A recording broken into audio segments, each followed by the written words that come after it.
Hello and welcome to our presentation on PACAP, alcohol, and their effects on one another throughout the body. My name is Lucas Chang, and our presentation will be given by Avi Bhatia, Evan Quach, and me. Alcoholism is a serious and dangerous problem that affects many people throughout the United States. Its influence on people spans worldwide. This is largely due to its toxic effects on the brain, liver, kidney, and other vital organs in the body. Its presence in the brain not only damages various structures, but also leads to both physiological and chemical alterations. This often results in many people developing addictions, which can be difficult to reverse. One problem that arises is known as alcohol use disorder, or AUD. Alcohol use disorder is both a health condition and a brain disorder, which can affect people of all ages, as 14.1 million of all adults reported having it, as shown by a study administered in 2019. It can range from mild to severe symptoms, and those with this disorder are often unable to stop themselves from being able to consume alcohol, and they constantly crave it. It can also be referred to as alcohol abuse, alcohol misuse, alcohol dependence, alcohol addiction, and alcoholism. And alcohol addicts are also subject to binge drinking. Binge drinking occurs when one has a blood alcohol concentration of 0.08% or higher. And another study conducted in 2019 found that 4.9% of total teenagers, 33% of full-time college students, and 25% of total women reported binge drinking in 2019. And the information that teenagers are binge drinking is particularly impactful because those who begin drinking before they're 15 years old are 5 times more likely to develop alcohol use disorder than if they were to start at 21 years old. Furthermore, binge drinking has various short-term effects on their cognitive abilities, and this could include blackouts, overdoses, memory impairment, and poor decision making. Some long-term effects occur when there's repeated episodes of binge drinking, which can result in the development of various cancers throughout the body, including in the head, neck, liver, and the breast. So there are some factors that are both due to genetics and due to environmental factors that could result in one person having alcohol use disorder. So for example, those with an Asian heritage often have difficulty drinking high levels of alcohol due to their genetics preventing their body from being able to break it down. This results in them having a reaction to alcohol and therefore avoiding it. It is important to note that there are various treatments against alcohol use disorder through behavioral treatments, therapists, and doctors.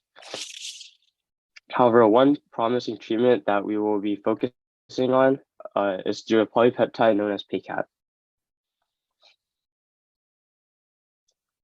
So PACAP stands for a pituitary adenylate cyclase activating polypeptide, and it can be found throughout the brain and the central nervous system. It belongs to the vasoactive intestinal polypeptide, secretin, growth hormone releasing hormone, and the glucagon superfamilies. And PACAP can bind to 3 different receptors, which include the VPAC1, the VPAC2, and the PAC1 receptors. So both PACAP and VIP can bind to the VPAC1 and the VPAC2 receptors. And then while binding to the VPAC1 and the VPAC2 receptors, both PACAP and VIP share an equal binding affinity, which means that they have equal chances of binding to these receptors. However, PACAP is the only one that's able to bind to the PAC1 receptor.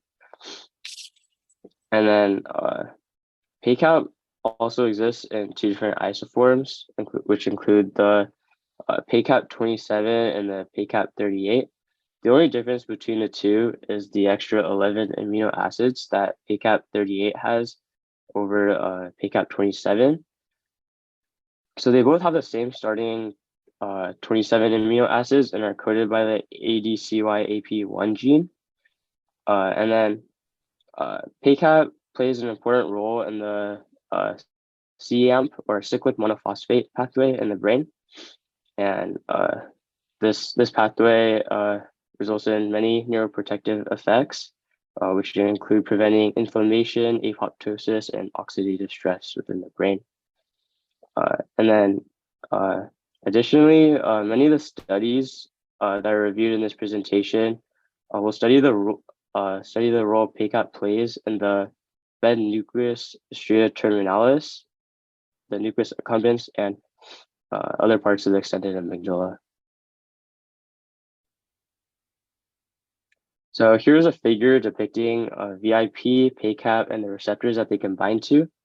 It shows how both VIP and PACAP can bind to the VPAC1 and the VPAC2 receptors, but how only PACAP can bind to the PAC1 receptor. And additionally, we have the figure also shows two different antibodies, the ALD1910 and the AMG301. So the ALD1910 antibody binds to the actual PACAP molecule, whereas the AMG301 antibody binds to the PAC1 receptor. And these antibodies are aimed to prevent migraines and diseases, which further portray how PACAP has neuroprotective abilities. And then at the bottom of the three different receptors, they point to the different pathways that result from PACAP and VIP binding to them. Okay, so moving on to the role of endogenous PACAP in alcohol consumption and reward. The first study I'll be discussing is one done by Tanaka and colleagues.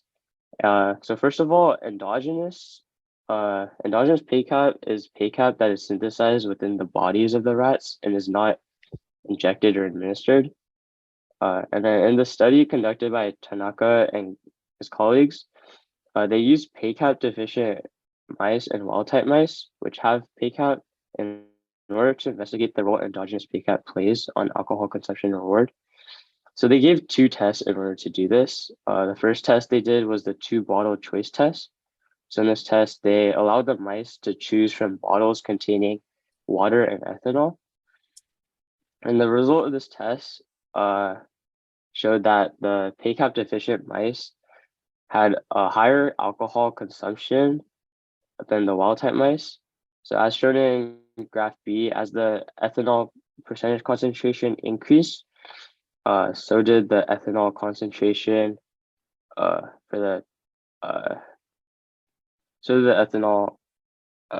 concentration. And then similarly in graph C, they also looked at the ethanol preference. So as the ethanol percentage concentration increased, the ethanol preference ratio also increased. And finally, graphs A, D, and E were included to show the controls in this experiment by showing how their total liquid consumed was overall the same, and that the two groups also consumed similar levels of sucrose and quinine solutions, which are sweet and bitter solutions. And so this shows how it did not depend on their taste bud preference, but actually because of the endogenous PACAP. Okay, so the second test that Tanaka and colleagues did in this study was the conditioned place preference test. So in this test, mice were introduced into an area with light and dark compartments and allowed to freely explore. Then they were conditioned where some were injected with ethanol, then all of them were placed in the white compartment and then in the dark compartment. And then finally, in the post-conditioning phase, they're allowed to freely explore both compartments. So the condition scores that is in figure B, those were calculated by finding the difference in times spent in the post-conditioning phase from the preconditioning phase, like in the light section, in the light compartment.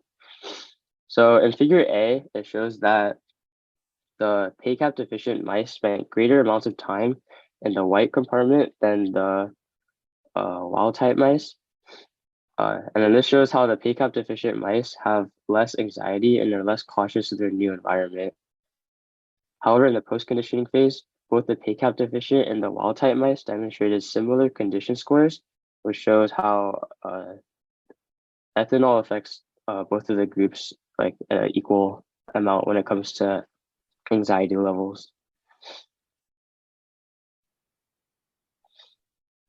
So in another study conducted by Kabirullah and his colleagues, they investigated the role of PACAP binding and how PACAP binding plays a role in the nucleus accumbens and how it's related to ethanol consumption.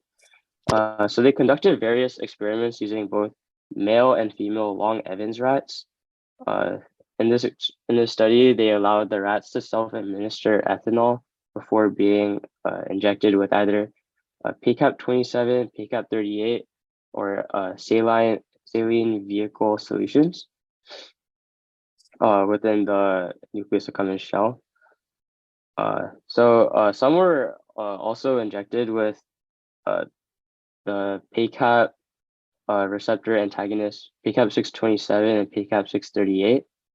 And then afterwards, the amount of ethanol and water that they consumed were also monitored.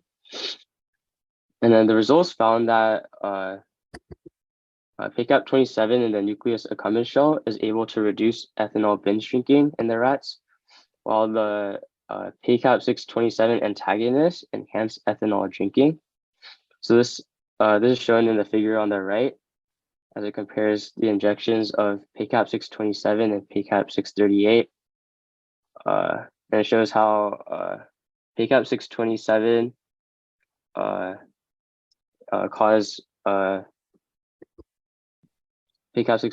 caused greater ethanol intake, but then PACAP 638 did not really have as much of an effect. So overall, the results of the study show how the different isoforms of PACAP in different parts of the nucleus accumbens can have varying effects in regulating ethanol intake.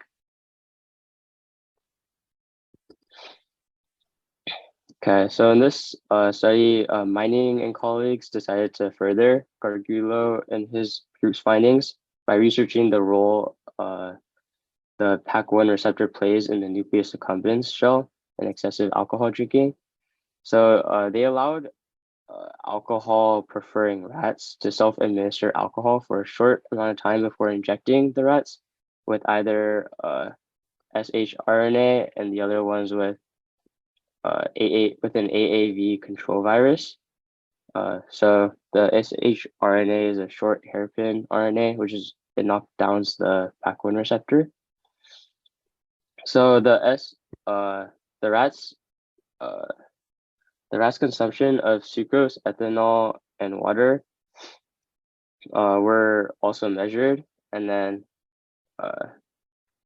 when the rats were given the choice between water and ethanol, those with the virus ended up consuming greater amounts of ethanol than did those with the control virus, which is shown in figures A and B in the graph on the right. And then figures D and E also show how those with the knockdown virus have greater ethanol preference than those with the control virus. So overall, this shows that PAC1 receptors in the nucleus accumbens shell are important for monitoring ethanol consumption and preference. And then Mining and colleagues conducted another study in which they investigated the PAC1 receptor in the nucleus accumbens core this time instead of the shell and how it plays a role in ethanol consumption. So in this study, they use both Sardinian alcohol-preferring rats, or SP rats, and they also use Wistar rats. And then, so they allowed both groups of rats to self-administer ethanol, sucrose, saccharin solutions, and then they were all allowed to drink like water too. And then they either had the PAC1, the AAV PAC1 receptor knockdown virus and the control virus, or they would have the PACAP 638 antagonist be injected into the nucleus accumbens core in the rats. And then afterwards, the rats were allowed to self-administer the solutions again and keep drinking. And then during this time, the Mining and colleagues measured the ethanol, saccharin, sucrose, and water intake. And then they also euthanized the rats and then used immunohistochemical approaches in order to measure the level of the PAC1 receptor cells in the nucleus accumbens shell and in the core. Okay, so moving on to the results of the study, they ultimately found that increasing the dose of the PACAP receptor antagonist, PACAP 638, led to a decrease in ethanol consumption in the Sardinian alcohol-preferring rats, as shown in graph A in the figure on the left. However, this is only the case when it is injected in the nucleus accumbens core. And when they injected PACAP 638 in the shell, as shown in graph C in the figure on the left, there was not that great of a difference in ethanol consumption. However, PACAP 638 injections in the nucleus accumbens shell and core in the Wistar rats have no effect on their ethanol intake afterwards. So graphs A and B in the figure on the right show how the PAC1 receptor cell expression is not affected in Wistar rats when they are exposed to ethanol, and whether it is injected in the nucleus accumbens shell or the core. And then for the Sardinian alcohol-preferring rats, however, the PAC1 receptor cells show increased expression in the nucleus accumbens core when ethanol is consumed.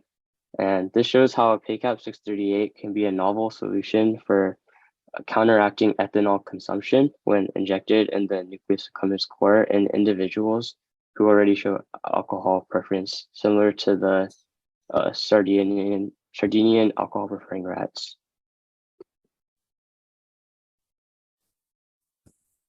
So one of the studies that we looked at by Gupta and colleagues covered the expression of both isoforms of PACAP, which is PACAP 27 and PACAP 38, in the paraventricular nucleus of the thalamus through real-time PCR and immunohistochemistry in mice.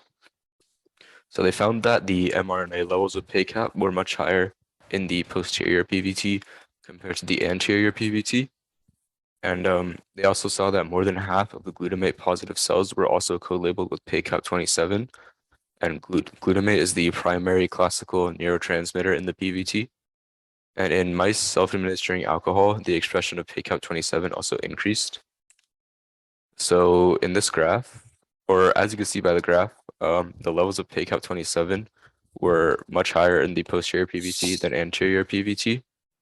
While the levels of PACAP 38 remained approximately the same throughout each region of the PVT.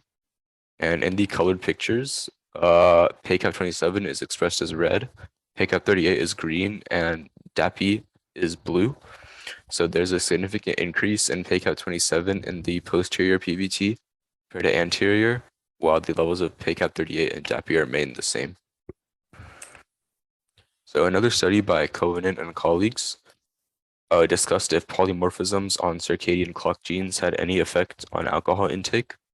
So they used a total of 1,023 people, which was 512 people that had alcohol dependence or abuse, and 511 people that showed no signs of alcohol abuse.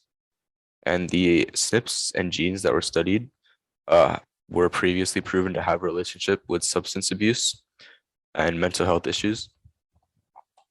The results of the study found that ARNTL, VIP, and ADVY-AP1, which is PACAP, all had an effect on alcohol intake. And the mRNA translation of the SNP DDR2 was increased in people with the TT genotype.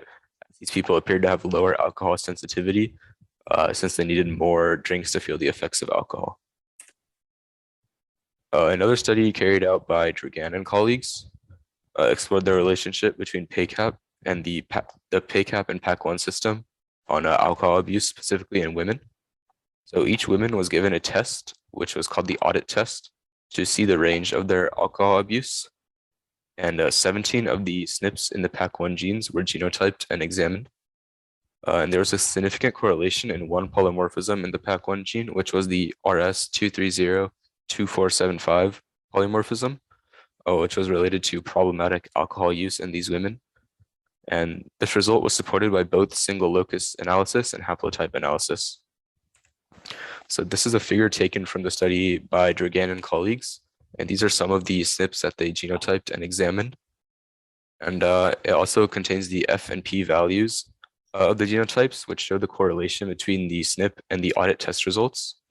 So the F value for the RS2302475 was 14.473, and the P value was 0.00048, which shows a significant correlation. So a study by Vaudry and colleagues looked at how PACAP can protect the cerebellar granule cells after being exposed to alcohol. So ethanol exposure was seen to increase the percentage of cells without neurites, decrease neurite length, and decrease the number of neurites per cell. These cells were exposed to PACAP after being exposed to ethanol, and PACAP successfully reversed the effects that ethanol had on these cells. Another effect of ethanol was that it increased caspase-3 activity, which increases cell death. However, PACAP reduced ethanol's influence on caspase activity. Another study carried out by Tanaka and colleagues explored the effects of PACAP deficiency on ethanol intoxication in the central nervous system. So there were two tests that were used to examine the effects of ethanol. One of these tests was the riding reflex test, and the other one was the hypothermia test. So PACAP deficient mice had a similar latency to loss of riding reflex, but had significantly lower duration of loss of the riding reflex. And they also took longer to recover from ethanol-induced hypothermia compared to wild-type mice, which is seen from the rectal temperatures of the mice 1 hour after ethanol exposure. Another study by Vaudry and colleagues looked at PACAP's effect on the development of the cerebellar responses. So cells from PACAP deficient mice were cultured, and cell death was tested after exposure to ethanol. PACAP deficient cells survive for a much shorter amount of time than wild type cells after being exposed to ethanol. And there was a direct relationship between the dosage of PACAP 38 and cell survival, since a greater PACAP 38 dosage increased cell survival. And the effects of the peroxyredoxin 2 protein on the effectiveness of PACAP was also recorded. So when the PRX2 protein expression decreases, so is the effectiveness of PACAP, which is seen by the ability of PACAP to counter caspase-3 activity being reduced when there is less PRX2. And the PRX2 protein levels and caspase-3 activity is seen to increase after ethanol exposure. However, the mRNA levels are not affected. And the role of PACAP in the kidney was also examined. So PACAP reduced the effects of nephropathies both in vitro and in vivo in mice. And PACAP deficient mice were seen to age much quicker than wild type mice, suggesting that PACAP can be used as an anti-aging peptide. And the figure here shows the effectiveness of PACAP on different nephropathies and nephrotoxicities. So for example, PACAP has protective effects on myeloma nephropathy, cisplatin-induced nephrotoxicity, and oxidative stress. In almost all of these pathologic conditions, PACAP was able to reduce cell death and increase the function of the affected area. Moving on to the effect of PACAP and related ligands on alcohol toxicity, Bobby and colleagues looked at the PI3 kinase in CAMP pathways and PACAP's neuroprotective effects on neurons. So they cultured cells, and then through different methods of analysis, they found that the CMP and PK pathways play a role in the prevention of apoptosis with PACAP.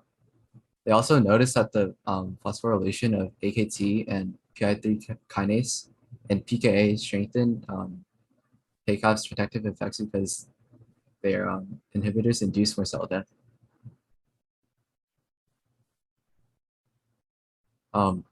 Botia and colleagues studied the capacity of PACAP to prevent the neurotoxic effects of ethanol.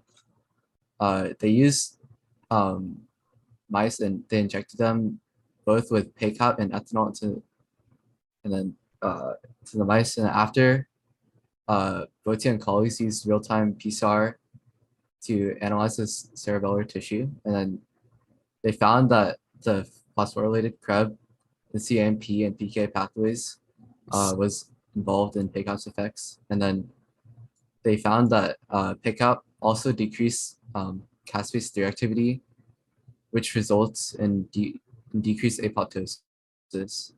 And then more importantly, PACAP also improved the health in the granule layers, and neuronal differentiation, cell survival, and cell density was increased in the layers. So this is a figure from the study. If you look at panel A, comparing the control and the ethanol visualization, the granule layers in the presence of ethanol are like much thinner to the sham. And then if you compare the ethanol to the ethanol plus PACAP, you can see that the PACAP essentially negates the damage done to the granule layers. Panel B is basically just showing what panel A showed using graphs. It's more clear here that PACAP protected the granule layers from ethanol damage. And then panel C looks at the number of cells instead of thickness, which provides further evidence that PACAP is capable of increasing cell survival and cell density. Moving on to the role that PACAP plays in the brain, Kozik and colleagues looked at how stress in the BNST and the central nucleus of the amygdala are affected by dopamine and CMP phosphorylated DARP32 and PACAP fiber terminals. DARP32 is a protein that regulates behavioral responses to stimuli such as drugs. So using a 1.5 molar NaCl solution, they injected into rats to induce hyperosmotic stress, and using immunohistochemistry, they found that this stress activates PACAP's immunoreactive afferents and influences the phosphorylation of DARP32.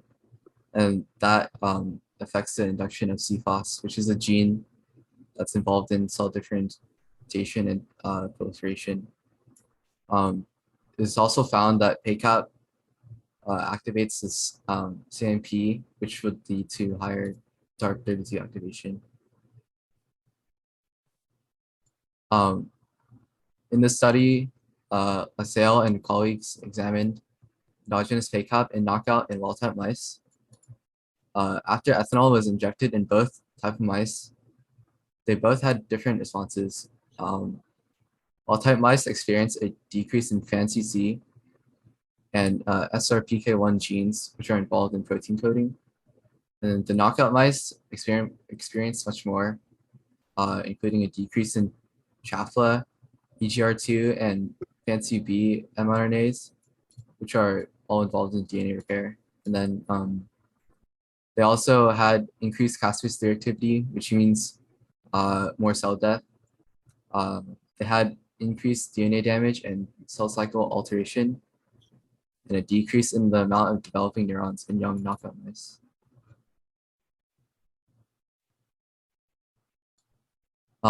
The role of PACAP in neuropsychiatric disorders associated with alcohol use. As explained by Lucas before, AEDs is a disorder that is related with other disorders that can cause changes in mood and anxiety. Shelley and colleagues conducted an experiment with adult mice and their offspring to determine whether the effects of fetal alcohol syndrome could be minimized. The mice received PACAP and ethanol injections, and the brain tissue was analyzed following this.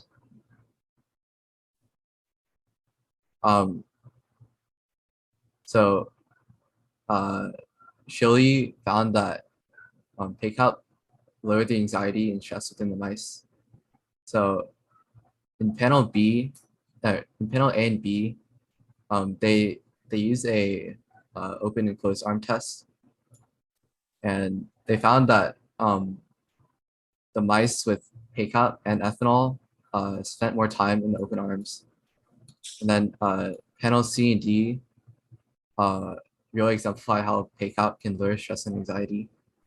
And with only ethanol, the mice spent very little time in the light box, and then with PACAP, they spent a lot more time in the light box.